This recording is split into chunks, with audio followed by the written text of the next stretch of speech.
Então vamos lá, vou trazer algumas perspectivas religiosas, né, algumas origens também de alguns nomes, para a gente colocar em perspectiva aí essa questão da temática do bem e do mal.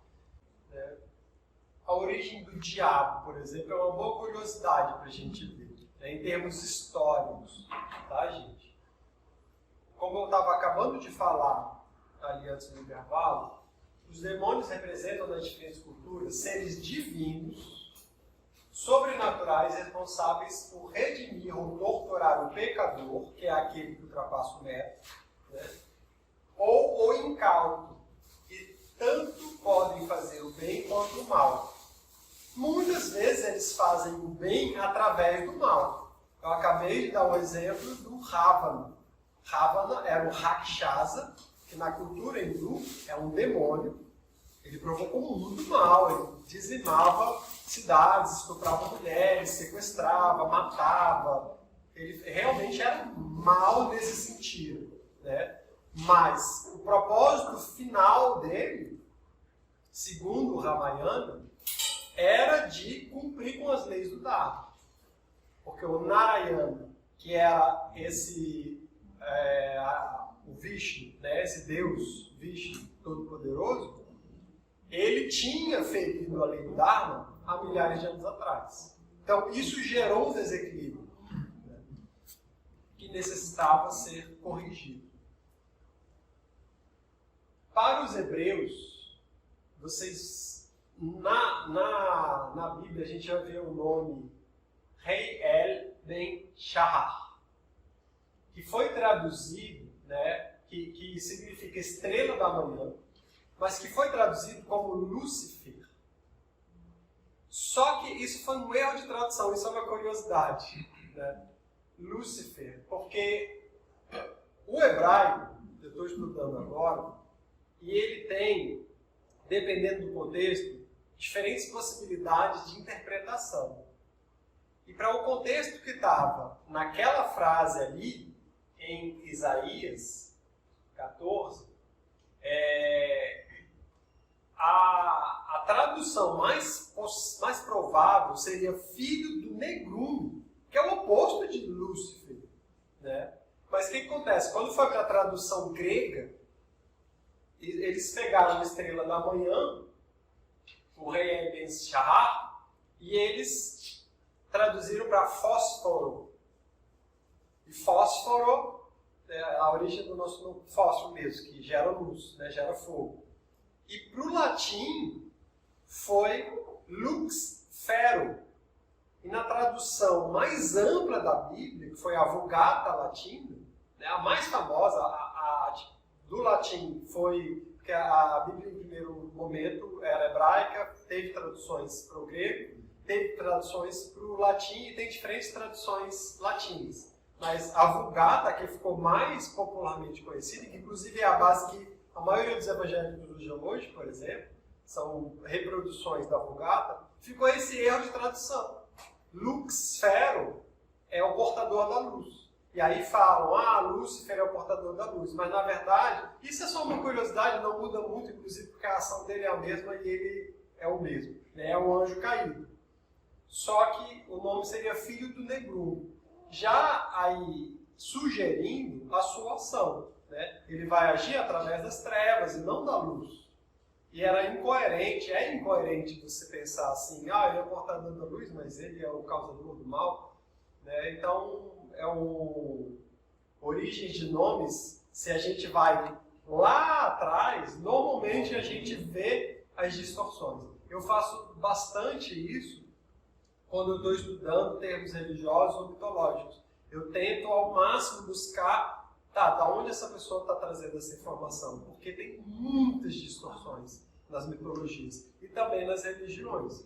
Então, vocês saem daqui com essa curiosidade. Lúcifer, que eles dizem que é o portador da luz, a interpretação mais provável era filho do negrume, né? Que é filho da escuridão. E Satã, que é um nome comum também na Bíblia hebraica, não significa o diabo, não é um nome, né? É um outro erro muito comum. Satã, em hebraico, é adversário. E se você pegar, faz o teste, pega a Bíblia, coloca Satã, pega a Bíblia online, coloca Satã, e você substitui Satã por adversário. Você vai entender exatamente o mesmo sentido. Então, o que é um adversário? É aquele que te coloca numa situação adversa, onde você vai ter que buscar uma outra forma de solucionar, porque a sua atitude atual não está dando conta. Ou também está causando desequilíbrio. A função do Satã, do adversário, então, é promover, através sim do sofrimento e às vezes até de uma tortura, uma mudança de atitude para que você possa evoluir. Então, para os judeus e para os hebreus antigos, né, essa ideia de um adversário era positiva. Exato exemplo do hinduísmo quando traz o Rakshasa. Ele é o Satã ali, ele é o adversário.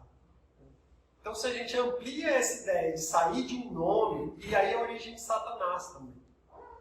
E Satanás também está ligado ao rei da matéria. A origem do nome matéria, para nós, é mater. E isso vem de mãe, grande mãe. E vem de Gaia, vem de terra. E a terra, ela é considerada mãe porque ela gera frutos, assim como a mulher gera frutos que são os filhos. Né? Essa é uma qualidade feminina. E, erroneamente também, ao longo da história, por algumas questões, foi-se atribuída a origem do mal à mulher. Desde Eva, né, até uma série de outras distorções que a gente foi vendo. Só que, de novo, se você vai com essa visão de mal maniqueísta, que eu vou falar daqui a pouco, que é, aí você vai entender esse mal como um ruim total. Né? Mas se você entender que essas atitudes tinham que acontecer para que o processo da vida desenvolvesse, aí você muda a concepção. Né? Então, é um erro essa história da mulher a origem do mal. A mulher sim promove alguns movimentos que eram necessários, mas interpretar isso como mal é uma forma maniqueísta de ver. Ou mal no sentido ruim. Sim.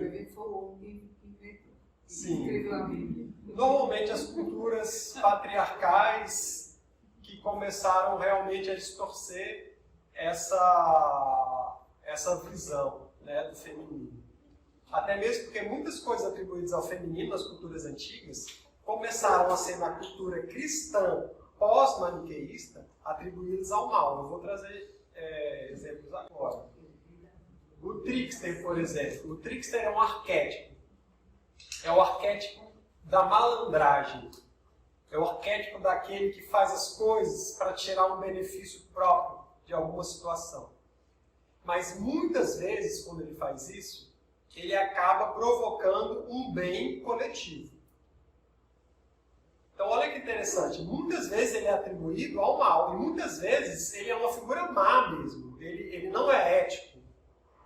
E aí a gente não pode firmar o conceito de bem e mal, por exemplo, que atualmente a gente estabelece o que é bem e o que é mal de acordo com valores morais e éticos. Né? Antigamente não era assim. Inclusive no islamismo tem um mito que não vai ter tempo de eu trazer, mas que é do El-Qadir, que é bem interessante. Onde o profeta Moisés encontra esse outro grande profeta, que é El-Qadir, e ele quer se tornar discípulo dele para aprender, e ele vai fazendo, ele vai matando, vai destruindo, mata até uma criança, não sei o quê. E aí o Moisés fica chocado, ele fala, como assim? E aí depois ele vai explicando a razão de tudo dentro desse contexto maior, porque esse era o profeta onisciente, então ele sabia, quando ele mata uma criança é porque ele se tornar um grande assassino na frente, ia desonrar os pais, ia causar um grande desequilíbrio, ele ia causar tanto desequilíbrio na vida dele que matar isso era cortar o mal pela raiz. Mas ele faz o mal para cortar o mal pela raiz. Então, essa ideia de bem e mal, ela é bem relativa. Né? E a visão maniqueísta distorceu bastante essa ideia. Então, o trickster normalmente é esse personagem que vem fazer isso. Né? O Exu, na cultura iorubá, é quem faz isso. muitas vezes, se você pegar os contos de Exu, da cultura iorubá, eles têm crueldade, eles têm assassinato, eles têm coisas que causam desconforto, às vezes, para quem lê. A ponto da Igreja Católica e dos evangélicos, dos protestantes, considerarem a imagem de Exu como o próprio diabo. E ele tem esse bastão aqui na forma de tridente, que é muito comum entre os deuses tricksters. Só que o tridente, ele significa um bastão, que significa a ligação da terra com o céu, por isso que eles são deuses normalmente psicopompos. Psicopompo é aquele que faz a comunicação e a ligação entre o céu, entre o alto e baixo. No hermetismo, a gente tem normalmente várias figuras hermetistas que mostram alguém apontando para cima e alguém apontando para baixo. É um princípio básico. Eu dei uma palestra aqui há muito tempo atrás sobre os princípios do hermetismo. E esse é o princípio do que está em cima é como que está embaixo, o princípio da correspondência. Né? Porque um é espelho do outro. E as três pontas do tridente significa os três planos. Né? O dos mortos ou do submundo, que normalmente ele é visto dessa forma geograficamente. O plano horizontal dos vivos, das pessoas, dos humanos. E o plano divino, que é o plano acima. Né? Que geograficamente também ele é colocado dessa maneira, embora a gente não tenha nenhuma evidência que isso se dá dessa maneira geográfica, né? Cima, meio e baixo. Mas o tridente representa isso. E o próprio nome diabo, eu pulei aqui, o diabo significa, em grego, diabolos, que é o que cinge, o que separa, o que divide. Não necessariamente ele é mau. Né? Diabo também não é o nome de uma criatura, é o significado. Então vocês percebem o erro que a gente incorre quando a gente pega um atributo e coloca um nome, a gente distorce. Então, o que separa vira um nome próprio, que é o diabo. E aí isso é atribuído ao mal. Isso vem do maniqueísmo. Né? O próprio Lúcifer também, né? A estrela da manhã, o filho do Negru, ele é um anjo caído, mas que ele não é o mal em si. E aqui outros exemplos em outras culturas, a gente tem as Erinhas nos gregos. As Erinhas eram responsáveis por cumprir a lei para torturar aqueles que cometiam os erros, aqueles que ultrapassavam o metro. Você ultrapassou o metro. A gente tem Orestes, por exemplo, ele mata a mãe. Matricídio, na cultura grega, segundo as leis, era um crime de punição para ir para o Tártaro. Né? E no Tártaro ele ia ser torturado pelas Erinhas. Tem um quadro famoso, que é Orestes assim com a mão na cabeça, as Erinhas em volta dele carregando o corpo morto da mãe, Clitemnestra. Né? Clitemnestra era a mãe. E é uma tragédia só. Né? É o pai que Agamemnon mata a Ifigênia, pai mata a filha, aí Clitemnestra mata Agamemnon, Electra e Orestes matam Clitemnestra. Né? E isso termina no tribunal de Minerva. Uma deusa vem e põe fim a isso. Mas enfim, o mito longo que eu estou trazer aqui. Grande clássico. Também não é um mito aí, é uma história com temática mitológica. De uma grande tragédia. E aí a gente tem aqui o deus Hermes. Também carrega um bastão, só que aqui é o caduceu. Ele tem duas serpentes, ele tem um bastão e duas serpentes que se enrolam. No final também fazendo a imagem do tridente. E é a mesma representação.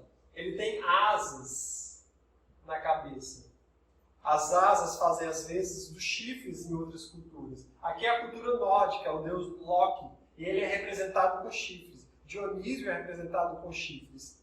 O chifre, de novo, é uma questão das culturas pagãs, das culturas antigas, que representava simbolicamente expansão da consciência. Olha só, a origem do significado do chifre é expansão da consciência. Tomou consciência.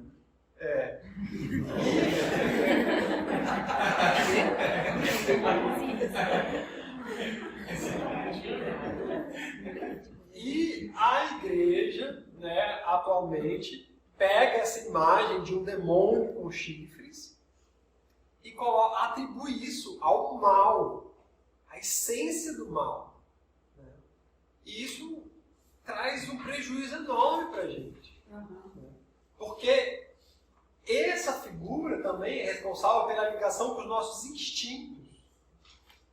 E na cultura pagã, eles tinham uma boa relação com os instintos. Às vezes até de forma brutal, de fazer sacrifício humano, sacrifício de animais e tal. Não é mais bem visto na nossa sociedade. Mas a gente não precisa fazer isso hoje para ter ligação com nossos instintos. Né? Mas eles estavam em harmonia com os instintos.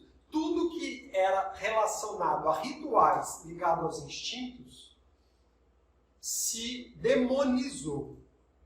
E se demonizou, não dessa forma que eu estou trazendo o conceito para vocês de demônio, daquele que traz o equilíbrio, mas da forma daquele que é a essência do mal. E isso gera um prejuízo enorme para a gente. Psicologicamente, isso gera um prejuízo enorme para a gente. Socialmente falando, em todas as esferas. Né? Então é importante ter essa consciência. Não é isso que ficar falando da serpente. Tem uma ligação também na serpente lá na Bíblia, não tem? Tem, porque se a gente... Moisés também que levanta aquela coisa toda. Sim, a serpente, eu vou trazer daqui a pouquinho uma sequência de dragão e serpente para a mitologia, é o mesmo símbolo. Né? A serpente é só um dragão sem patas e sem asas. Mas eu vou falar sobre esse simbolismo. E você vê que, normalmente, eles têm relação. O Exu tem um bastão na forma de falo, que uma representação simbólica do falo é a serpente.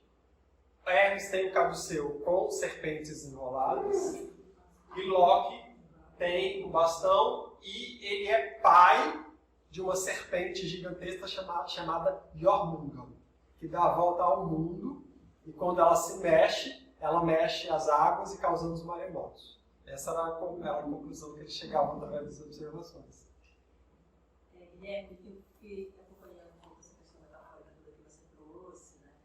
Eu volto a repetir, se teu poder de síntese é uma coisa que me surpreende toda vez que eu te escuto. E aí eu fiquei lembrando, né? Exu, lá, de alguma forma une, eu acho que essa é a palavra mesmo. Oxalá, não é isso? Sim. Une Oxalá para que o outro irmão tenha a possibilidade de ir trazer a criação, fazer sua criação, o equilíbrio. Então aí a gente vê bem esse lugar, né, que ele ocupa com o psicoponto, que veio, né, fazer essa comunicação. Olha, a coisa precisa acontecer, o outro não fez, você vai lá e faz. Ele não faz essa fala, obviamente, mas é algo que é proposto. E é visto como um demônio. Também eu estou lembrando da tua história do Ravana, né, que em dado momento se submete ao Dharma, porque a lei precisa ser cumprida. E ele já sabia. Então ele vai morrer porque o equilíbrio precisa se estabelecer. Sim. Então é visível vê-los nos seus lugares promovendo essa harmonia. Né? Com toda a fala que você trouxe. Queria trazer isso porque isso ficou muito forte. Porque a gente realmente, de alguma forma, a gente incorre nesse lugar maniqueísta, né? Que é inevitável, porque é como você está falando, a proposta de mudança do mito é tão forte, tão grande. Eu não sei se quem veio primeiro o ovo ou a galinha, né? Se o mito muda para nós nos adaptarmos ou nós promovemos essa mudança no mito, né? Sim, sim. Não, é assim, infelizmente não dá tempo de trazer mitos de cada um desses personagens, mas para isso depois eu vou falar até do curso que eu tenho, né? Dá para ver claramente a ação deles, como a ação deles é essa, sempre ligando os mundos divinos dos humanos e dos mortos, e como que essa ação é necessária para se chegar a um objetivo final que traz o equilíbrio, né? E aqui a gente tem uma visão do Apocalipse de João, né? Houve então uma guerra nos céus. Miguel e seus anjos lutaram contra o dragão. E o dragão e os seus anjos revidaram. Mas estes não foram suficientemente fortes e assim perderam o seu lugar nos céus. O grande dragão foi lançado fora. Ele é a antiga serpente, chamada Diabo ou Satanás, que engana o mundo. Ele e os seus anjos foram lançados à terra. E daí você tem a ideia de Lúcifer, né, que é conhecido, o anjo caído, o diabo, o Satanás, como aquele que então fica responsável pela matéria. Ele é o dono da matéria. Tanto ele é o rei da matéria, que na tentação de Cristo, ele está no alto de uma montanha, vendo até onde a visão alcança, e ele fala, eu posso te dar tudo o que você vê, até onde a visão alcança. Né? Ele só pode dar o que é dele. Então, como que Deus, que teoricamente, aí eu vou trazer as problemáticas daqui a pouco, Santo Agostinho, mas é a manifestação de tudo que é bom, como que ele deixa o diabo, ou Satanás, sendo o responsável, sendo o dono da matéria. Né? Aí a gente começa a ver contradições em algumas visões, né, pós-maniqueístas. Mas aqui a gente já vê essa imagem, né, do dragão. O dragão é o próprio, esse próprio anjo, né, Reiel Sahar, que é a estrela da manhã, que é conhecido como Lúcifer, e ele envenena os outros anjos, e esses caem com ele, e eles então aí são instâncias divinas que ficam responsáveis na Terra também por cumprir com a lei. Eles são submissos. Se você pegar o livro de Jó, por exemplo, Satanás ele não vai e acaba com tudo de Jó só para tripudiar, só para fazer o mal. Satanás, ele vai até Javé, né, vai até o Deus, e ele conversa, e ali ele pede permissão. Então ele não tem autonomia para fazer o mal quando ele quiser. O próprio mal que ele for fazer tem que vir através de uma permissão de Deus, de um bem maior, vamos dizer assim. Até porque o mal é para poder reafirmar a ordem, ele tem que ser onisciente. Sim. E o onisciente é onisório. Exatamente. Exatamente. Então, aqui eu vou trazer só referências também de dois outros mitos de diferentes culturas que trazem a mesma cena. Aqui é Marduk lutando contra Tiamat. Tiamat era um dragão representando o aspecto feminino e Apsu era um abismo aquático. Apsu e Tiamat se unem e formam a primeira leva dos deuses. Depois a coisa começa a se desenrolar, mas há um oráculo, há uma profecia, sempre tem, né, um oráculo, que diz que Tiamat ia ser destronada por um filho, o que acontece comumente nos mitos, porque o princípio regente ele precisa ser atualizado. Né? Por isso que acontece isso. Principalmente se a gente vê o patriarcado. E esse é um mito patriarcal. Os mitos patriarcais existem a necessidade ou do parricídio, né, do filho matar o pai, ou da transição de poder, que é de forma diplomática e saudável, do pai para o filho. Mas é preciso que haja sempre esse movimento. E por isso que no patriarcado era muito importante a ideia de ter um filho homem, né, porque esse poder tinha que migrar. E religiosamente, esse é um valor, né, que era passado para os homens. Então Marduk lutou contra Tiamat, e do corpo dela, depois do cadáver dela, ele dá forma a todo mundo. Né? A parte de cima forma o céu, a parte de baixo forma a terra, o sangue forma os rios e oceanos, e as outras partes estão formando terra, árvores, enfim, tudo. E aí é um mito cosmogônico, isso daqui dos babilônios, dos povos babilônios, que vieram depois dos sumérios. Aqui um mito grego, onde Leto, que era uma criatura, um ser que era meio divino, meio humano, né?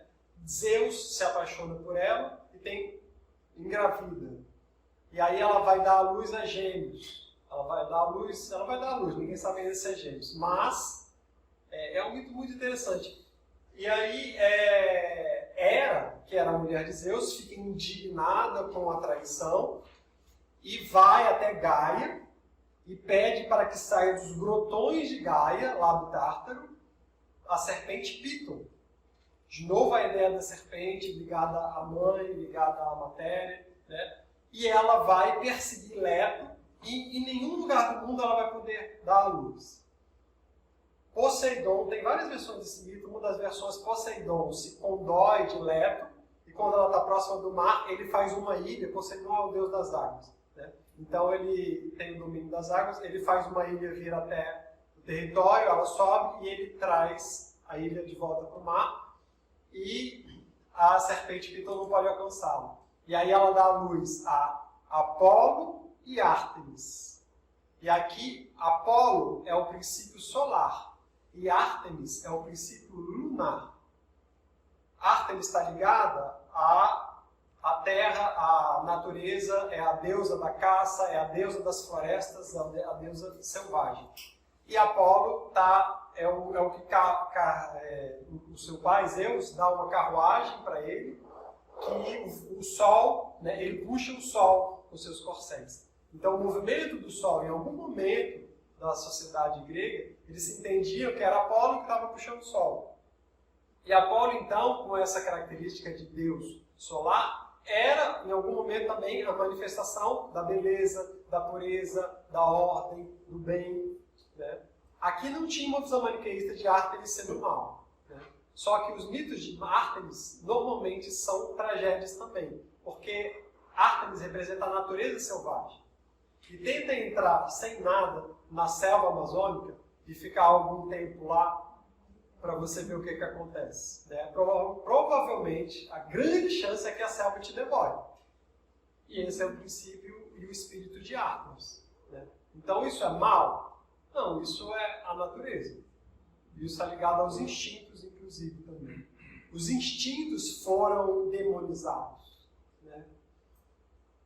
E aqui a gente tem o símbolo da serpente. A gente tem lá com Miguel lutando contra a serpente, aqui Marduk lutando contra a serpente e Apolo lutando contra a serpente.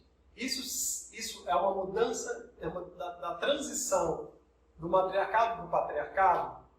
Tem duas leituras que a gente pode fazer isso. Eu não vou fazer uma leitura social, vou fazer uma leitura psicológica, né, que é a que Joseph Campbell, Mircea Eliade, o próprio Jung trazem, né? Na transição do matriarcado para o patriarcado, Logos se sobressai. Logos é o princípio da lógica. Normalmente, um dos nomes, dos atributos atribuídos a Cristo, por exemplo, é o Logos. Inclusive, na Bíblia, às vezes, ele é chamado assim, o Logos, né? Logos, então, é esse princípio do racional, do mental, que começou com o patriarcado a ser super desenvolvido. Esse é um marco do patriarcado, né? O patriarcado hoje também foi demonizado, também se tem uma visão maniqueísta, mas o patriarcado trouxe grande avanço. Na verdade, o início das civilizações vem com o patriarcado. E os mitos de deuses lutando contra serpentes ou dragões, simbolicamente significam a superação dos instintos a partir do Logos. É simplesmente isso. A partir daí a gente também vê um monte de distorções, né? E claro que em algumas vertentes, isso quando se atribui a serpente ao mal, à mulher, né? E o homem a esse princípio ligado ao Logos, como superior e melhor, e isso é uma visão machista, aí as pessoas atribuem esses mitos erroneamente ao machismo, né? Então tem que se saber separar isso. Isso já é uma leitura maniqueísta. A gente tem que olhar além dessas visões. Aqui a gente tem uma outra significação muito diferente para a serpente. Para os povos hindus, para o hinduísmo, eles entendem que existe em nós uma força chamada Kundalini, que também é chamada Mãe Kundalini, também é feminino aqui na cultura hindu, e que ela se aloja na base da coluna sacral, né? E sacral vem de sacro, vem de sagrado, aí a origem do nome, como nos traz várias pistas, e que ali era uma espécie de potência de energia espiritual que fica adormecida e que através de práticas e rituais que os hindus, né, fazem através da yoga ou através de outros rituais, através do próprio tantra, que não é esse tantra sexual, ativa essa energia Kundalini que ela acende como uma serpente e ativa os chakras superiores que fazem a nossa conexão com o divino.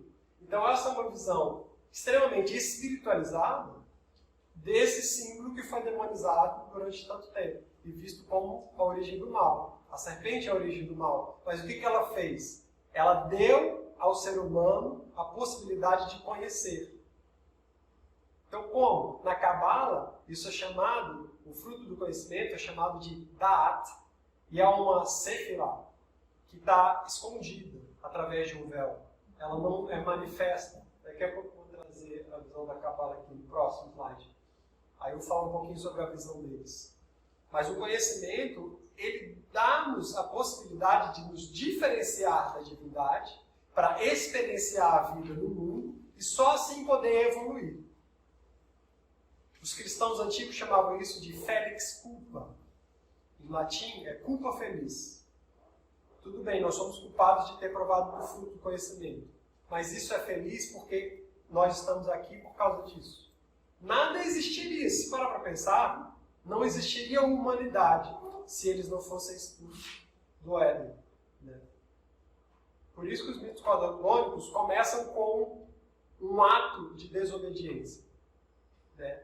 Que leva a uma expulsão. Nos Yorubás existe isso, nos gregos existe isso, nos hebreus existe isso, porque é preciso sair do paraíso para poder evoluir. Para depois a gente voltar ao paraíso. Né? É um ciclo. É um ciclo. E aí, origens do inferno. Olha outras curiosidades. Os sumérios entendiam que o reino dos mortos, assim, inferno, vem, olha a origem do nome, como nos dá dica. Inferno vem do latim inferus.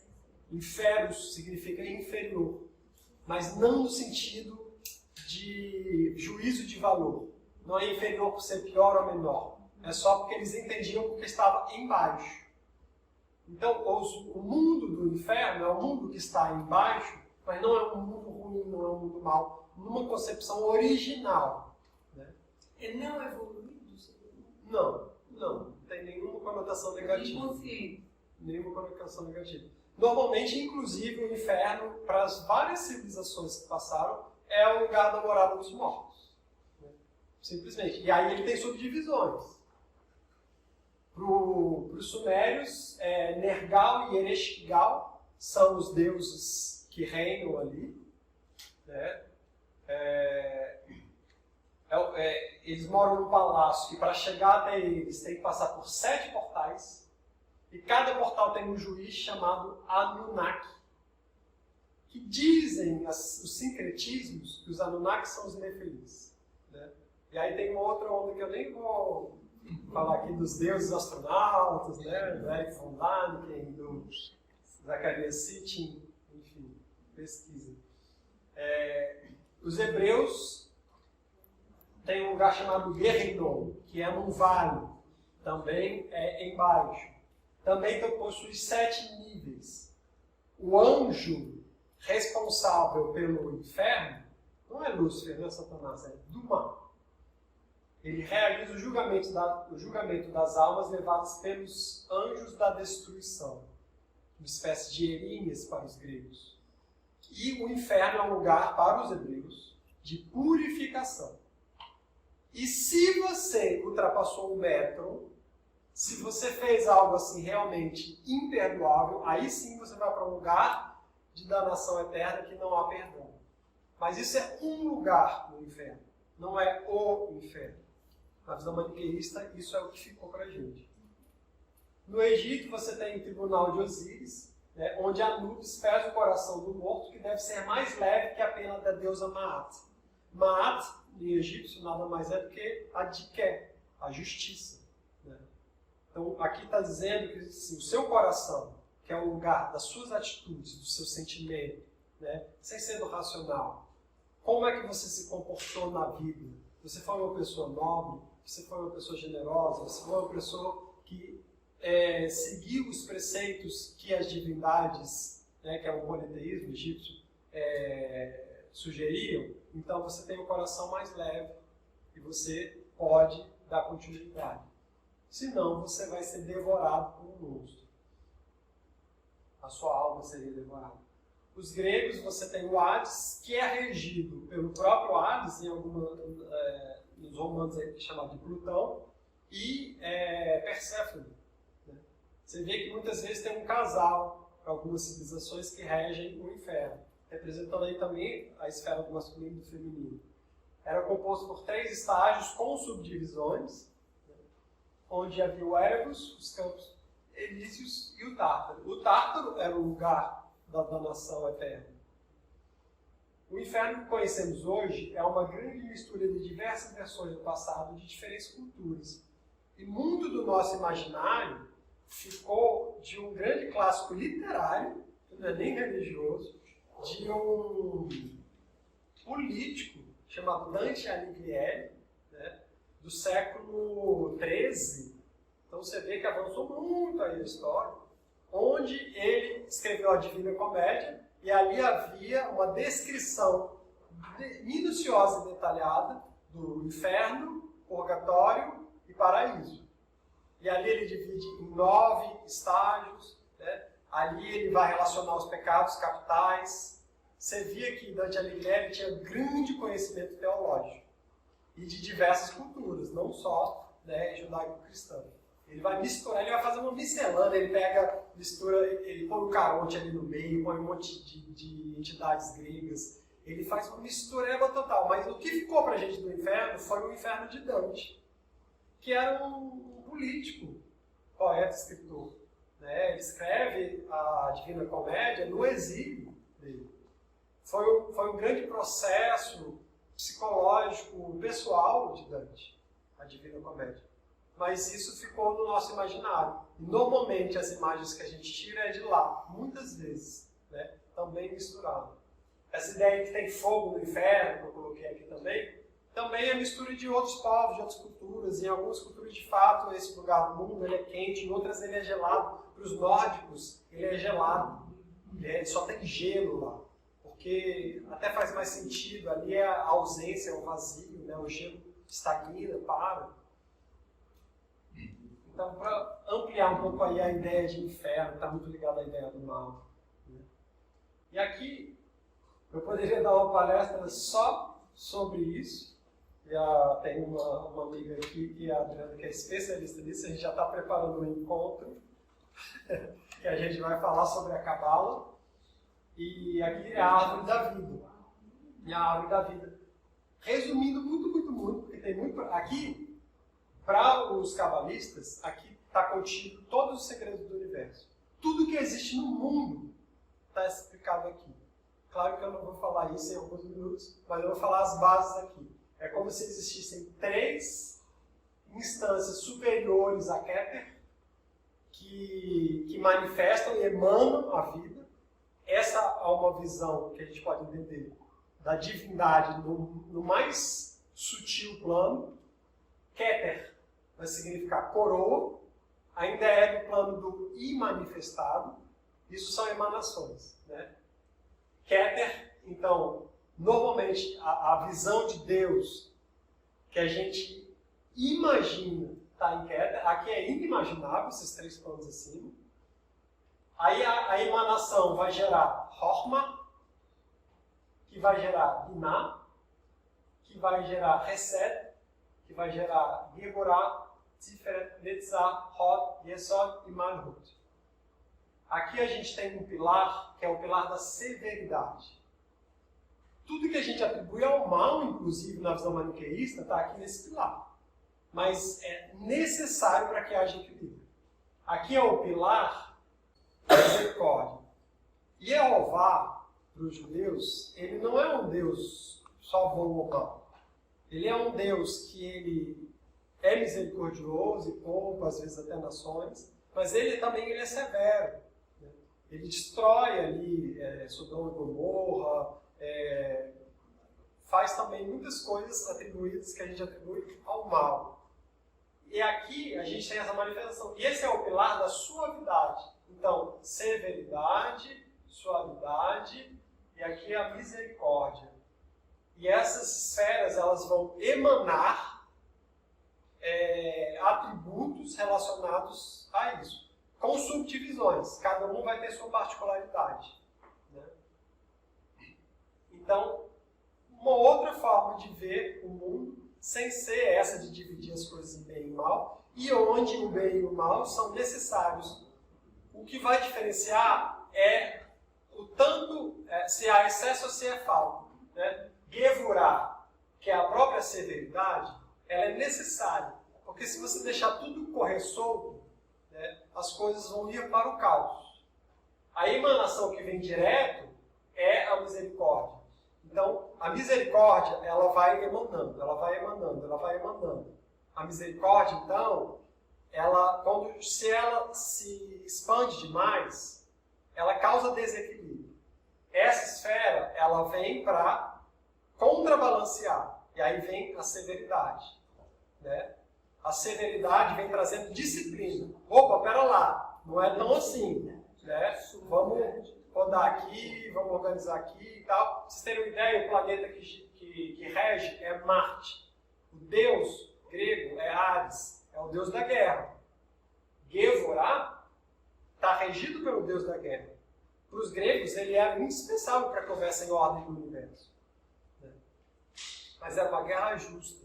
Não é essa guerra que a gente está vendo hoje na Rússia. Então, Gevurah em excesso gera o que a gente está vendo hoje na Rússia. É o desequilíbrio. Né? E Tiferet é o centro que vai equilibrar essas duas. Tiferet é a própria manifestação do Cristo. É o Filho, né? É o Deus que se fez homem e vive na Terra. Então, é a parte acessível do sagrado aos humanos. Né? Keter é a parte da coroa, ela nem chega a tocar o nosso corpo. A gente só recebe a emanação. Se a gente vai se conectar com o sagrado, para os cabalistas é através de Tiferet. Né? As emanações, a gente começa a ter acesso só a partir de Binah. Né? E esse triângulo superior aqui significa as partes superiores. Mas, enfim, tem muita coisa para falar daqui. Um dia a gente vai fazer um evento só sobre isso. O maniqueísmo. Doutrina sincrética fundada pelo profeta persa Mani, no século III, né, 16 a 276 d.C., reunia elementos do zoroastrismo, hinduísmo, budismo, judaísmo e cristianismo, onde o universo é formado por um lado bom e outro mal. A matéria é essencialmente má e o espírito é essencialmente bom. Existem como dois seres primordiais. Então aqui você vê que ele separa, ele tira a essência de Deus e ele comete a maior das heresias, né, na verdade. Ele pega e fala que o mal tem uma existência própria e que ele é equivalente, ele é equiparado ao bem. Né? Então o espiritual e o material viveriam em eterno conflito e é preciso que haja profetas que nasçam para trazer equilíbrio. Porque o mal vai querer sempre o mal, e o mal pelo mal, e o bem vai emanar o bem. Isso é o que veio, né, o que surgiu do maniqueísmo. O profeta persa Mani, ele mesmo se entendia um dos seres de luz que veio, né? Ele falava que veio Buda, Zoroastro, Cristo, e todos falharam na sua missão de trazer o equilíbrio definitivo, e ele seria o que traria. Então ele está se comparando a esses seres iluminados, vamos dizer assim, e ele entendia que a missão dele, daí você já vê, hoje a gente chama isso de megalomania. Lembra que o Ícaro fez, né? Mani, ele foi um pouquinho acima do Sol ali, né? E ele se queimou, inclusive ele foi morto de forma trágica, crucificado, esfolado, enfim. Mas essa é uma teoria que se espalhou rapidamente ali no Oriente Médio, e foi para o Oriente lá da China e Índia, e invadiu bastante ali a área também de norte da África e parte da Europa, e deixou marcas irreversíveis, a ponto de modificar o cristianismo na sua essência. Porque o cristianismo vem do judaísmo. Jesus era um judeu. Né? Paulo, que escreve o Evangelho, era judeu. Todos que escreveram o Evangelho eram judeus. Até os apócrifos, que não foram para a Bíblia. Né? Então, tudo que eu falei antes, da ideia dos anjos serem separados ali entre os bons e os maus, mas para manter a ordem, tudo isso veio na base do cristianismo. Mas depois, nesse movimento do século III, aconteceu um monte de coisa. Né? Aí veio o surgimento da Igreja Católica, um monte de regras institucionais. Aí se institucionalizou algo que era religioso. Aí o homem começa a interferir nas ordens.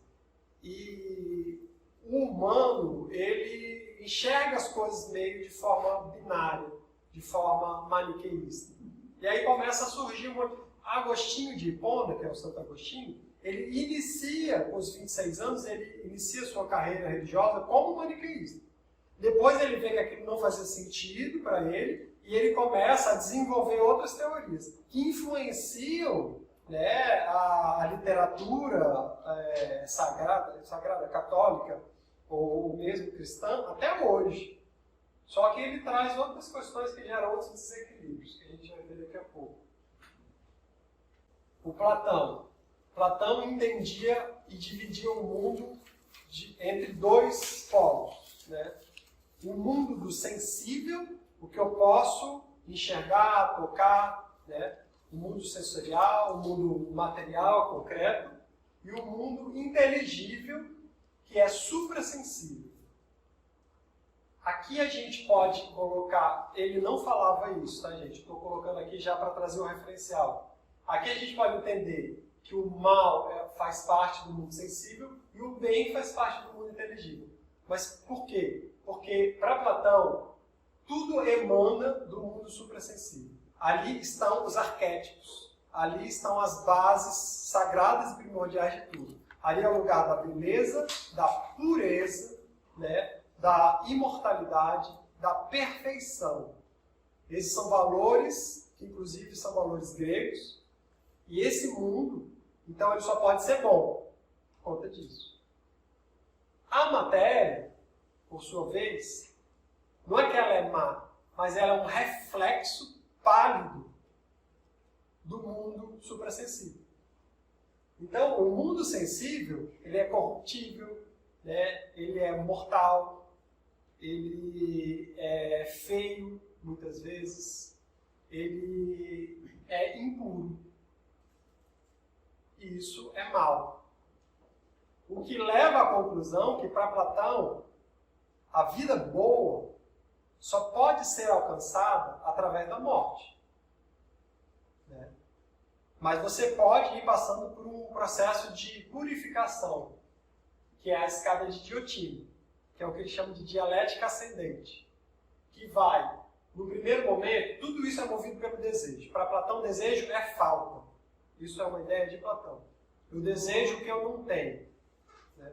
A partir do momento que eu tenho, eu deixo de desejar. Isso é a base do amor platônico.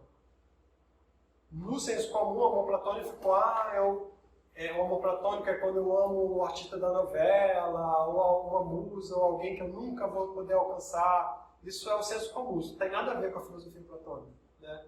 Platão tem um pouco a ver porque, na verdade, é o ideal inalcançável, porque está aqui no mundo suprassensível. Só que para Platão você vai evoluindo à medida que você vai saindo do desejo pela beleza física, unitária, depois você percebe que o coletivo também é parecido, depois você vai para a beleza matemática, que é uma beleza jamais abstrata, e depois você vai para a beleza inteligível. E você só vai vivenciar, experienciar isso no ápice na morte. Platão tem um diálogo que fala muito bem sobre isso, que é Fédon. Fédon é onde Sócrates toma Cicuta. Ele é um recorte só da morte de Sócrates. Mas o objetivo desse diálogo é mostrar o ensinamento que Platão passa de que a vida boa é a vida depois da morte. Porque Sócrates está entre os jovens de Atenas, Alguns deles são responsáveis pela execução de Sócrates, por dar a cicuta para Sócrates, fatos registrados. Né? E aí está lá Sócrates, ele foi condenado à morte por desviar a juventude ateniense, né? Esse foi o crime, esse foi a amartia, né, de Sócrates. E aí ele é condenado à morte e ele está entre amigos. Ele está entre amigos e eram discípulos dele, amavam ele. E fala assim, Sócrates, cara, vai lá para a floresta, vai para outra cidade, faz um exílio aí, né? O que já era comum, alguns filósofos até se exilaram antes dele. E vive a sua vida. Aí ele fala, não, por quê? Como? Vocês vão me tirar essa oportunidade? Né? Eu vou agora para o mundo suprassensível. Eu vou viver a vida que vale a pena ser vivida. Se eu for para o exílio, eu vou continuar nessa insaciável busca do desejo. Porque desejo é falta. E aí, ele toma a cicuta e morre. Nessa ideia de que isso é totalmente contrário ao que Nietzsche traz. Né? E eu vou trazer Nietzsche daqui a pouco. Mas ele é tão fiel a essa ideia que ele morre. Aí é bom polêmico isso entre os filósofos. Né? Ah, Sócrates se matou ou não, Sócrates foi fiel aos seus ideais, Enfim, o fato é que de fato ele se matou. E de fato ele foi fiel aos ideais dele. Mas, enfim, a vida boa, o bem, só é possível ser vivido fora dessa vida. Daí a natureza do mal está aqui. Né? Aristóteles, que é discípulo de Platão, ele já é um pouco contrário. Né? Ele fala que o objetivo da vida é buscar a felicidade, que ele chama de eudaimonia. E esse é o telos, né? É o fim último. Mas para fazer isso eu tenho que cultivar as virtudes, que é arete. Arete é muito mais do que virtudes. Mas como a língua portuguesa é pobre para traduzir os termos gregos, porque o grego é uma língua sagrada. Então, uma palavra em grego ela pode ter vários significados. Força, beleza, né? Potência, virtude, são as possíveis traduções para arete. Vamos pegar aqui virtude, que é o mais comum. E para ser virtuoso, é preciso criar um hábito. Você não se torna virtuoso porque uma vez na vida você fez algo bom. Né? Você fez algo virtuoso.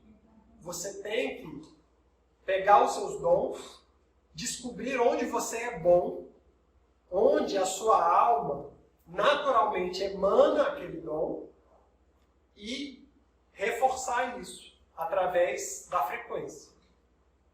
Isso é um ser virtuoso para Aristóteles. E quando você faz isso, quando você faz o que ama, você vai amar a vida. E essa é a boa vida. Essa é a vida boa de ser vivida. O problema de muitas filosofias é resolver esse enigma. Qual é a vida boa de ser vivida? Para Platão é a vida depois da morte. Para Aristóteles não. É através da virtude. Né? Então é preciso praticar a justiça frequentemente para ser justo, na justa medida. Porque aí está a ideia. Para Aristóteles, um ato bom, ele é um ato equilibrado. Se você faz algo exageradamente, você entra em desequilíbrio. E aquilo passa a ser um ato mau. Porque passa a trazer desequilíbrio. Entende? Então, Aristóteles, para mim, foi uma das pessoas que traz uma visão mais lúcida sobre essa ideia de bem e mal. Que está muito em harmonia com esses conceitos religiosos que a gente viu. Você viu que a gente já saiu da religião, da mitologia, agora a gente está na filosofia. Né? E o pensamento filosófico ele evolui também. Ele muda, ele tem perspectivas diferentes. E aí vem Agostinho. Né? Agostinho é considerado neoplatônico e ele cristianizou boa parte das ideias de Platão. O mundo sensível lá de Platão, ele é o mundo do homem. E também aqui está a raiz do mal. Já explico por quê. E o mundo inteligível é o reino dos céus, do suprassensível. e ali está o bem. Deus cria o mundo com um grande ato de bondade. O paraíso está no além-vida. Logo, a boa vida só é possível após a morte. E por isso que os cristãos esperam ansiosamente pelo dia do juízo final, que é onde eles vão ser julgados, e se sua alma for pura, eles vão para o paraíso e ali eles vão ver eternamente numa vida boa. Né? Vocês veem que tem realmente muita semelhança com o que o Platão disse. E aí, o que você tem que fazer? Aí o Santo Agostinho ele vai falar sobre os 7 pecados capitais. E os 7 pecados capitais, ele entende como faltas ou virtudes. E aí ele é bem aristotélico nesse sentido. Ele fala que o ideal é você ir para o meio do caminho. Porque um excesso traz desequilíbrio. Então, assim, você tem necessidade de comer. Mas se você come demais, você cai na gula. Então o problema não está em comer, está em como você come. E aí você tem um outro cristão que veio depois, que é o São João da Cruz, que vai falar sobre a noite escura. E a noite escura é um caminho de depuração através da autoobservação muito atenta, né, desses pecados e virtudes, na busca de um equilíbrio, para que você possa, né, passar essa noite escura. O mal é apenas a ausência do bem, a privatio boni, não possui uma existência própria, assim como as trevas, que são apenas a ausência da luz. Para Jung, isso gera um outro desequilíbrio. Né?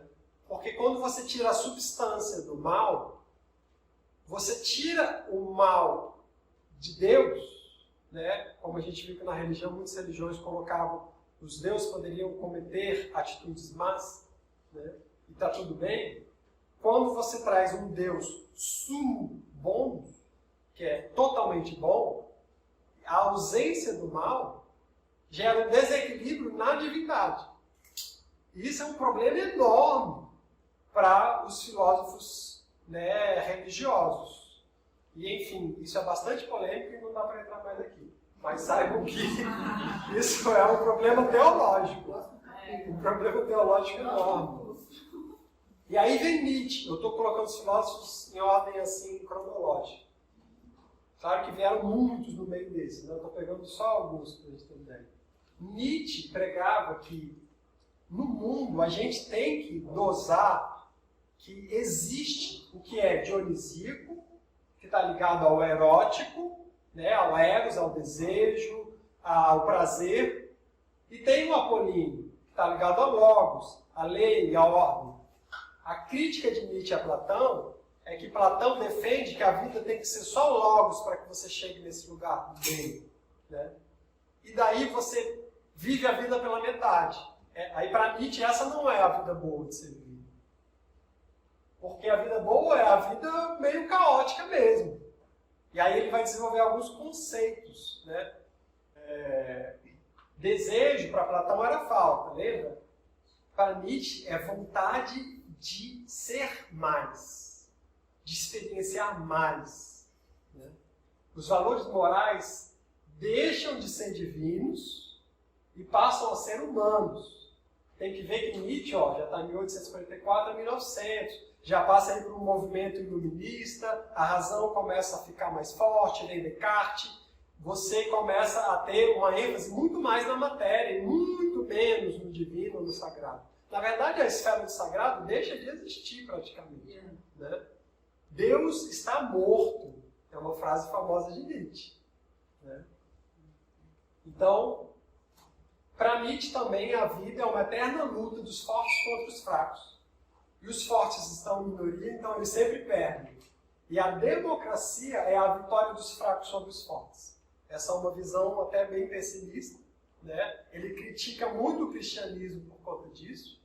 E ele critica Platão porque esses dois, né, o Platão e o movimento cristão, acredita que eu tenho que negar este mundo e viver da forma mais limitada possível, seguindo as regras rígidas, né, dos pecados, das virtudes, para que eu possa viver essa vida depois. E para ele isso é um grande desperdício de vida. E aí ele vai falar sobre o amor fati, né, que é amor pelo destino. É a aceitação plena de quem você é. E para você viver de forma plena, né, enfim, aí entraria até o retorno, entraria o super-homem, eu não vou desenvolver esses conceitos aqui. Mas deu para entender a diferença aí, né, dessa ideia de bem. Então, bem e mal, para Nietzsche, coexistem de uma forma caótica e é assim mesmo e está tudo bem. Resumindo, é isso. E aí a gente vê agora tempos pós-modernos. E tudo isso está atingindo o ponto que eu quero desenvolver agora, este mundo líquido. Primeiro, acontece como o conhecimento, como aconteceu com tudo, que a fé está customizada. Significa que cada pessoa adapta a si. Agostinho diz com toda clareza que a pessoa que seleciona da Bíblia o que quer e rejeita o que não quer, acredita em si e não na Bíblia. E esta é a regra de hoje. Olha que Agostinho não conheceu o que acontece hoje. Essa é a regra de hoje. Você é católico? Sou. Então o Papa é infalível. Não, eu não acredito nisso. Maria é virgem. Ah, não, essa parte eu não concordo. Você é contrário à pílula anticonceptiva? Não, eu sou a favor da pílula. Não, você acha realmente que é pecado, por exemplo, isso e aquilo? Não, isso não. Então, meu filho, o que você é? Já que nenhuma das crenças católicas é sua. Mas é a customização da fé. Não, a igreja diz isso, eu vi na Bíblia, mas eu acho que é assim. Essa é a autoridade contemporânea. O eu se sobrepõe a tudo. Eu sou católico, mas eu gosto de acreditar na reencarnação. Bem, o Papa Pio IX definiu como heresia a reencarnação. Mas como vocês respondem? Não, mas o Papa é o Papa, eu sou eu, e eu acho. Ou seja, eu não estou pensando que alguém deva ser dogmático ou não. Não estou pensando se alguém deva acreditar ou não, ser fiel à linha da sua igreja, adventista, presbiteriana, luterana, católica ou da comunidade judaica. Eu estou pensando como eu customizo a fé, como eu adapto ao meu interesse. O Deus do século XXI é, de todos os períodos da história, o Deus mais pessoal e subjetivo. É o meu Deus, não é o nosso. Ele é o menos autoritário e o menos exigente. Ninguém acredita que será condenado, isso é uma característica brasileira. A Veja fez uma longa pesquisa.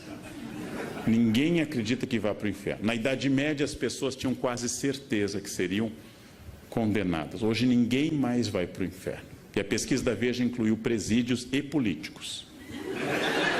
Ninguém vai para o inferno. Quando eu era criança, na aula de catequese, o padre Alexandre, em São Leopoldo, falava da visão das crianças de Fátima, que caíam no inferno como folhas de outono. E a gente se assustava, eu pelo menos me assustava. O inferno está fechando as portas por falta de candidatos. Todos se acham dignos do paraíso. Essa é uma característica contemporânea. A fé se customizou e Deus me entende. Deus me entende. Bandidos, gente, fazem o sinal da cruz antes de assaltar. Isto é uma característica específica nossa. Temos um certo panteísmo, ou seja, é um Deus diluído em todos os lugares, um animismo panteísta, e a subjetividade, é o meu Deus. Eu rezo do meu jeito, do jeito que eu gosto, nas ocasiões que eu acho importantes. Bem interessante aí, né? Agora a gente chegou nos tempos pós-modernos, né? Que ele rotula o pós-moderno como líquido. Aí a gente vai falar da fé líquida, que é isso que ele falou. Né? Os conceitos de bem e mal agora são subjetivos. Eu decido o que eu acho que é bom, o que eu acho que é mal, só que aí a gente entra num grande problema, porque o outro também vai agir da mesma maneira e o outro... E aí a gente começa a ter vários problemas éticos, né? Vários, a ponto de hoje a gente vê absurdos sendo normalizados. Né? E a ética, ela meio que vai se diluindo, né, na subjetividade. Esse é um problema seríssimo que a gente está vivendo hoje. A ponto da gente ver presidentes de países agindo como crianças, de forma super imatura. E está tudo bem. Eu gostei, eu vou até repetir isso também. Né? é a era dos absurdos, né? A gente está vivendo por conta dessa crise ética que o Bauman já há algum tempo vem denunciando. Né? Então, só para resumir, ainda vou falar da psicologia. A gente vai passar um pouquinho hoje, tá, gente? Mas vai valer a pena. O Bauman vai falar, então, que o termo modernidade líquida, o eu se sobrepõe a tudo, a questão da ideia do eu é quem dita as regras, né? A fé líquida, que é o panteísmo, onde Deus está diluído em tudo, e também é o Deus que eu quero a hora que eu quero. Ah, esse Deus cristão não está dando certo, então eu vou ali no centro de Umbanda. Ah, aqui também não está dando certo, então eu vou ali no hinduísmo e aí eu vou pedir para Ganesha. Ah, não, Ganesha também não me atendeu, então eu vou, sabe? As pessoas não têm mais esse vínculo, né, com a sua Deus fé. drive-thru, quase. Deus drive-thru. É uma boa forma de escrever. A customização da fé. Né? E eu decido o que é bem ou mal, eu posso mudar a ideia quantas vezes eu quiser e está tudo bem. Nietzsche, de certa forma, ajudou isso. Né? Mas, na verdade, o iluminismo ajudou isso. Jung vai fazer uma crítica desse excesso de razão se sobrepondo, né, ao sagrado, por exemplo. De fato, a igreja trouxe diversos desequilíbrios através da fé cega. Só que quando o iluminismo veio como um movimento de compensar isso, um movimento compensatório, gerou um outro desequilíbrio, porque anulou o sagrado, despotencializou o sagrado, como se ele não existisse, e deu a força máxima, a razão, ao Logos. Então isso é um problema de Logos que a gente está vivendo, de excesso. Inclusive os excessos também de abusos, né, que a gente vive hoje. Mas enfim, eu vou pular esse vídeo, eu vou falar das ideias dele. A ideia de moral e ética, então, né? A ética vem do grego ethos, significa modo de ser, caráter. Os romanos traduziram o termo grego para o latim mores, morales, que significa costumes. Então, no primeiro momento, ética e moral era exatamente a mesma coisa, eram sinônimos. Com o tempo, isso foi mudando e hoje se tem algo, não é consenso, mas se tem uma ideia de ética diferente um pouco de moral, né? A moral tem sua raiz em tradições religiosas e era passada por seres divinos, deuses e deuses. Isso que a gente viu até agora. Né? E a moral não é uma forma de reprimir o homem, e sim de emancipá-lo, porque se trata de uma vitória sobre os instintos, que aviltam a sua dignidade e os seus compromissos. A ética é a inteligência compartilhada a serviço do aperfeiçoamento da convivência.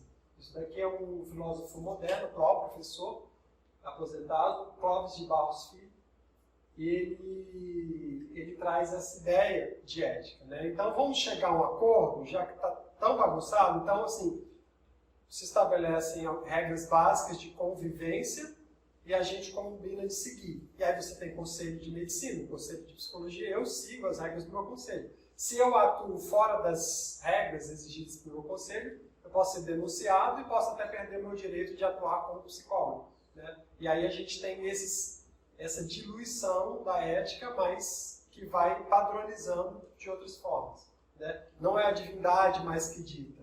Há uma separação, diversas categorias. A ética é o que você faz quando está sendo vigiado. Moral é o que você faz independente de qualquer olhar ou opinião externa.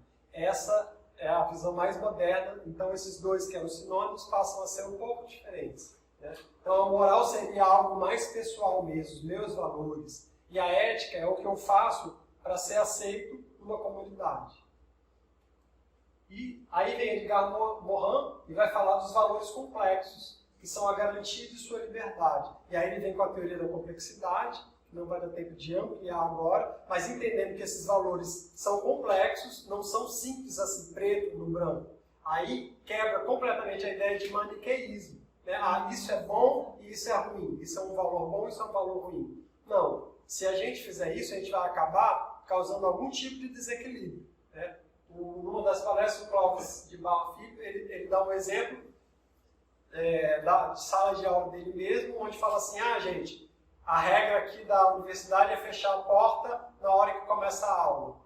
Aí um aluno fala, eu voto para que isso seja assim, tem muita gente que chega depois e atrapalha a aula. Aí fala assim, tudo bem, então como é que é? Aí chega um outro aluno e fala, mas olha, eu venho da periferia, eu não dei a sorte de nascer numa família privilegiada, não tenho carro, eu trabalho, eu chego aqui depois do expediente, eu sempre vou chegar atrasado. Se você fechar a porta, você vai me excluir. E aí? Os dois estão certos, de acordo com seus argumentos. Né? Um segue o regimento da instituição, o outro está explicando as razões de que ele não faz por vagabundagem, porque ele quer chegar atrasado. Então, essa é a complexidade, né, de se estabelecer regras morais que sirvam para todo mundo. E isso é vivo, né, isso é dinâmico, isso precisa ser observado e atualizado. Mas, enfim, e para fechar, só trazendo uma visão da psicologia analítica, o Jung entende que nosso psiquismo ele tem uma parte que é consciente e outra que é inconsciente, a qual nós desconhecemos, não sabemos, é um nome que ele chama também de sombra, né? É um sinônimo que se usa para o que está na sombra é o que eu não vejo. Então, para Jung, você evolui psicologicamente o seu processo de individuação, que é o nome que ele dá, à medida que você vai jogando luz à sombra, que você vai se tornando consciente dos aspectos inconscientes. Né?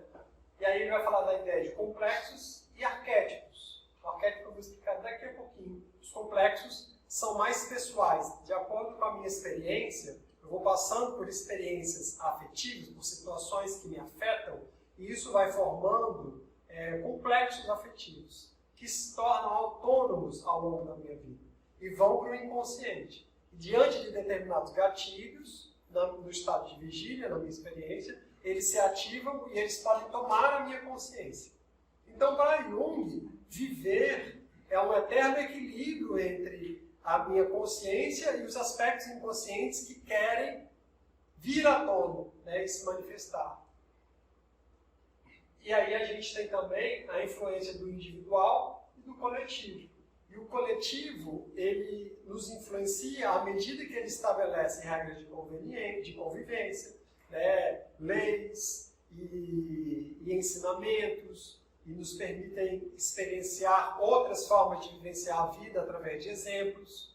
E isso vai formando a minha base individual, desde o núcleo familiar, depois para o núcleo mais amplo, talvez, da escola, depois da universidade, depois de outras culturas que você vai entrando em contato. Né? Então, há um eterno influenciar entre essas instâncias, né? Consciente, inconsciente, individual e coletivo. O Joseph Campbell, que não era junguiano, mas era um profundo estudioso de Jung, ele cita, com base na teoria junguiana, essa frase que ficou famosa: na caverna que você tem medo de entrar, está o tesouro que você procura. Então, para dizer, você tem que entrar em contato com esses aspectos inconscientes, olhar para os seus sonhos, analisar os seus sonhos, né, ver os pensamentos que vêm, para você entender por que eles vêm te cobrar. Né? O mal, então, nessa concepção, estaria no reprimir ou desconsiderar ou negligenciar os aspectos inconscientes. Porque eles vão começar a assediar a sua consciência até você olhar para isso. Essa é a ideia junguiana, de forma bem concisa. Né? This is killing the dragon. And you have fears and things. This is the dragon. That's exactly what that's all about. At least the European dragon. Chinese dragon is different. What is it? It represents the vitality of the swamps, and the dragon comes out beating his belly and saying, ha, ha, ha, ha, ha. You know, that's another kind of dragon. And he's the one that yields the bounty and the waters and all that kind of thing. He's the great, glorious thing. But this is the negative one that cuts down. So what you're saying is if there are not dragons out there, and there may not be... The real dragon is in you. And what is that real dragon? That's your ego holding you in. What's my ego? What I want, what I believe, what I can do, what I think I love, and all that. What I regard as the aim of my life and so forth. It might be too small. It might be that which pins you down. And if it's simply that of doing what the environment tells you to do, it certainly is pinning you down. And so the environment is your dragon as it reflects within yourself. How do I slay that dragon in me? What's the journey I have to make, you have to make, each of us has to make? You talk about something called the soul's high adventure. My general formula for my students is follow your bliss. I mean, find where it is and don't be afraid to follow it. Can my bliss be my life, love, or my life's work? Is it my work or my life? Well, if the work that you're doing is the work that you chose to do because you are enjoying it, that's it. But if you think, oh, gee, I couldn't do that, you know, that's your dragon that's locking you in.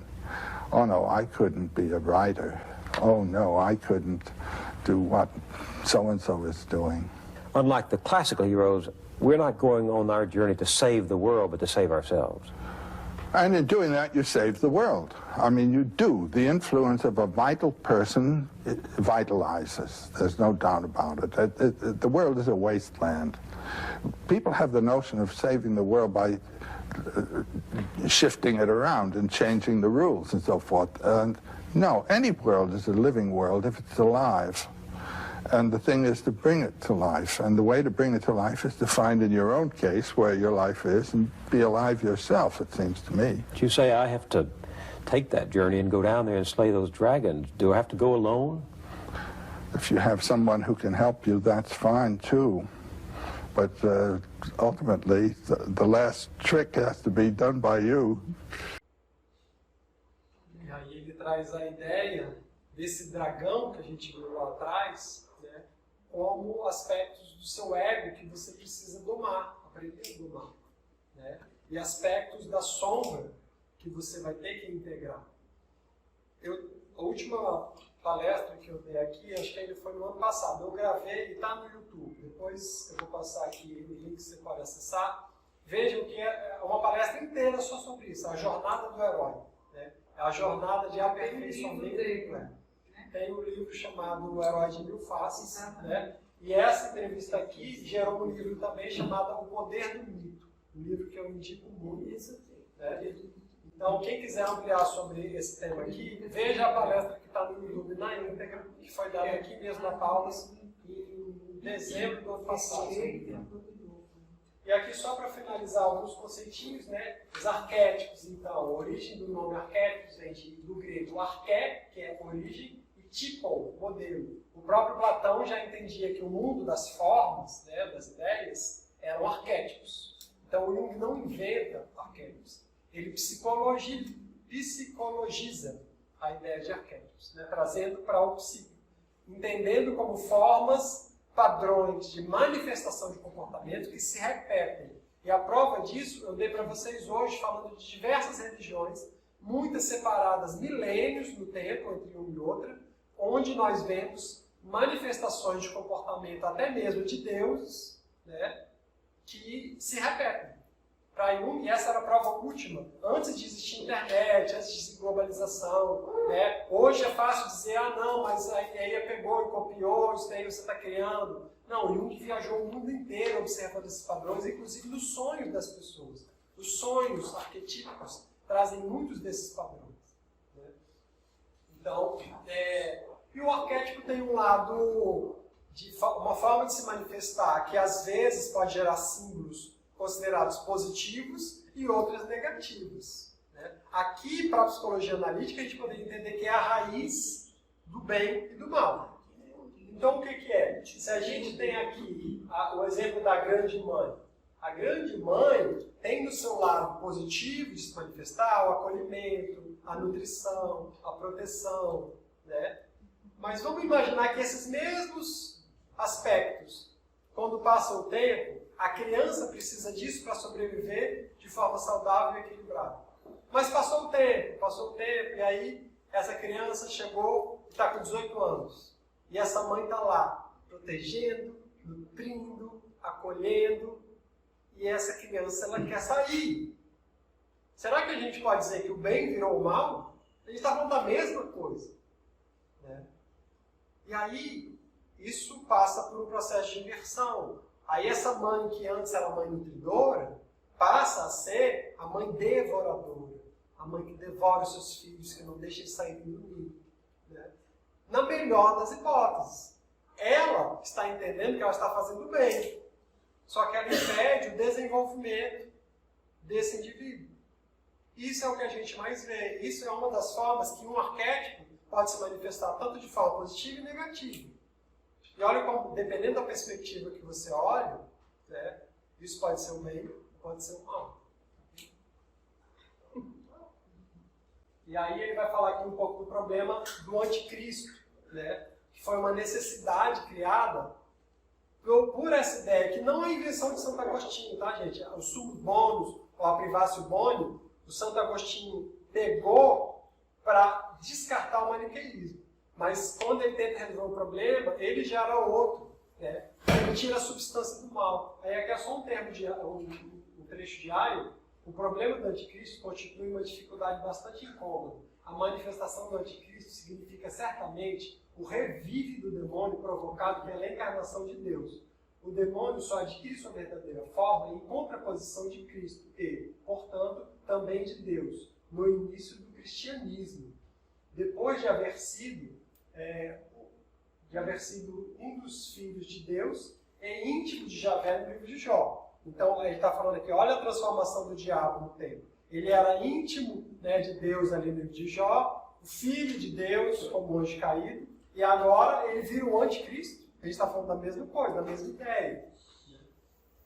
Psicologicamente, isto se explica tendo-se em conta que a figura dogmática de Cristo é tão excelsa e sem mácula, que nasce sem pecado, inclusive, né, a Virgem Maria, que todo o restante fica obscurecido diante de sua presença. Na realidade, é tão unilateralmente perfeita que seu complemento psíquico requer que se estabeleça o devido equilíbrio.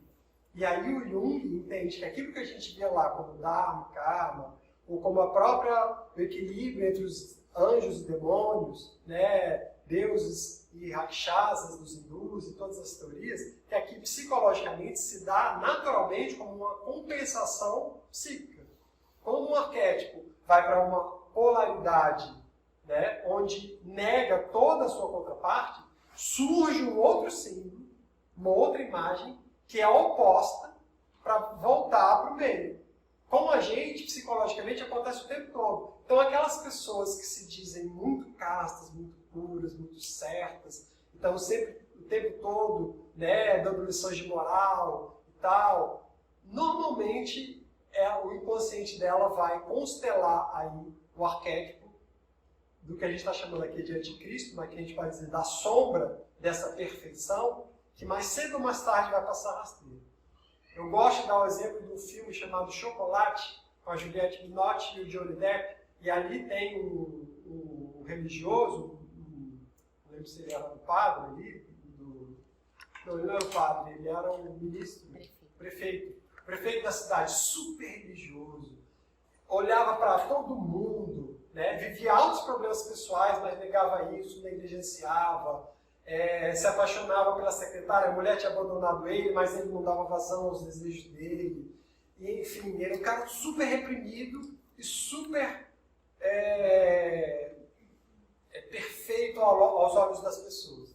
Aí uma hora, na quaresma, vem essa Juliette Binotti, faz loja de chocolate para tentar todo mundo, faz chocolate afrodisíaco, enfim. Toca o terror nesse mundo perfeito que está ali. E aí, uma hora, ele passando diante da vitrine, que é todo cheio da regra, né? Ele pega uma pedra, quebra a vitrine, e aí tem um monte de estátuas de chocolate linda, uma loja maravilhosa de chocolate dessa moça, dá até vontade de comer chocolate nesse meu filme. Aí ele vai lá, começa a quebrar os chocolates, tudo, aí o chocolate cai na boca dele, aí é o momento da transição. Aí começa a comer chocolate, e aí desmaia. O inconsciente vem, constela, a sombra vem e puxa, apaga a consciência. Né? Ali há um símbolo. Símbolo é quando, para Jung, é quando essas duas forças opostas, através da função transcendente, que é o que faz esse equilíbrio das tensões, gera o equilíbrio. Né? E aí ela vem, ela tinha todas as razões do mundo para expor ele para todo mundo. Né? Ela chega, antes de todo mundo acordar na cidade, ela pega, acolhe ele, limpa tudo, dá um cafezinho para ele. Super, né? Olha a força desse feminino acolhedor aí, entendendo esse desequilíbrio, e aí ele começa a agir de forma mais equilibrada. Aí ele sai desse excesso de regras, né? De logos, e vem mais pro ego, pro sentimento, e fica super envergonhado diante dessa mulher. Né? E para ele, ela era o demônio. E ele falava para todo mundo, e ele demonizava ela. E, na verdade, ela foi a razão do equilíbrio dele. Vejam esse filme, quem não conhece esse filme. O chocolate, ela fazia o chocolate para cada pessoa, porque aquele chocolate despertava na pessoa o outro lado dessa pessoa. Ela era uma espécie de cigana, né? Ela era uma espécie de cigana, ela era uma bruxa moderna. Oi? Sim, ali ela foi, né?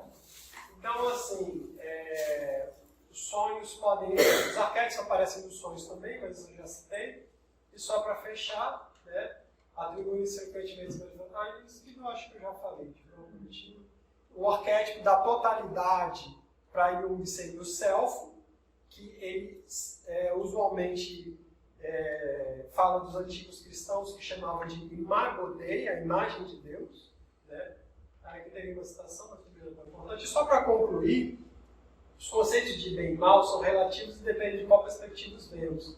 Muitos termos e conceitos foram deturpados ao longo da história. Os valores morais passam por uma transição da esfera do religioso para o individual, que a gente viu com Paulo. Vivemos em um tempo onde as opiniões estão polarizadas e a visão maniqueísta tem ganhado terreno e obscurecido nossos julgamentos.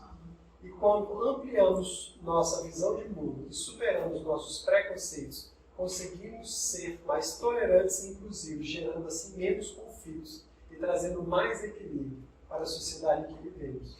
Para isso é preciso sair do egocentrismo. Né?